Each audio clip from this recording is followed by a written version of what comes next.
Descendants of the Past, Ancestors of the Future is a dramatic short film I've written about Andrew, the son of Chinese immigrants, who's about to become a father to a baby girl. Now, to ease his apprehension about his impending fatherhood, Andrew desperately needs to understand how his mother and her own father could have lived apart for most of their lives. Descendants of the Past, Ancestors of the Future explores the sacrifices immigrant families make and the powerful bond that ties all generations of the family together, living, deceased, and yet to come. The screenplay is based on my own family history and my experiences as the son of Chinese immigrants. When I was a baby, my grandfather on my mom's side flew in from San Francisco to visit my family, my aunt's family, and my grandmother in Toronto. He passed away in San Francisco not long after that. But it wasn't until I was an adult that I started asking questions about my grandfather and our family history.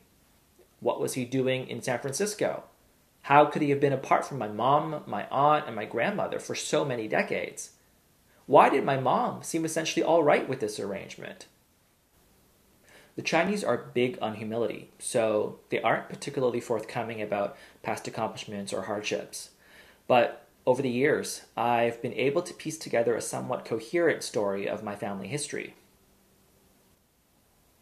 In the 1940s, in response to the political instability of the Chinese Civil War and the Second Sino-Japanese War, my grandfather moved his family from the Chinese province of Canton to Hong Kong, which was then a British colony.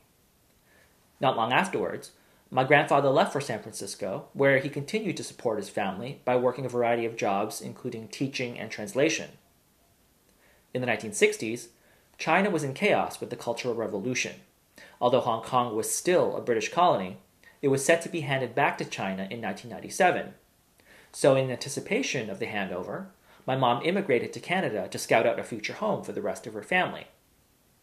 By the 1970s, my grandmother, my aunt's family, and my mother were all Canadian citizens living in Toronto.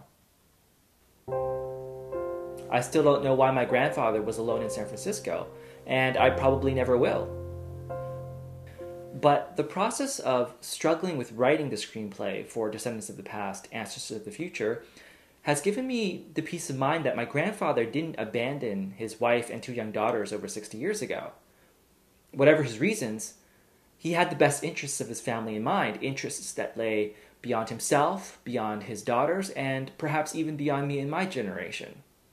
And my grandmother, my aunt, and my mom must also have supported him for the same reasons. When I was 27, I happened to be in San Francisco on business. I knew my grandfather was buried just outside the city, so I asked my mom for the details.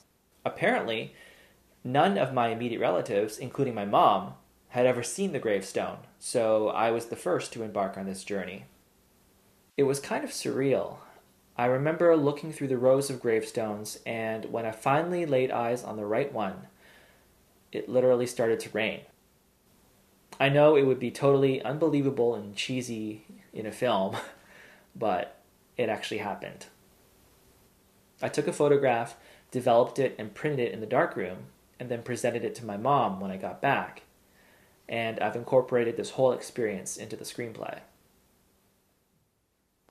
When I first showed the screenplay to my mom, I was so nervous. But she ended up really liking it and thought her son was talented, which really meant a lot to me. This film, Descendants of the Past, Ancestors of the Future, really is a love letter to my mom, my grandfather, all of my other ancestors, and all of my future descendants.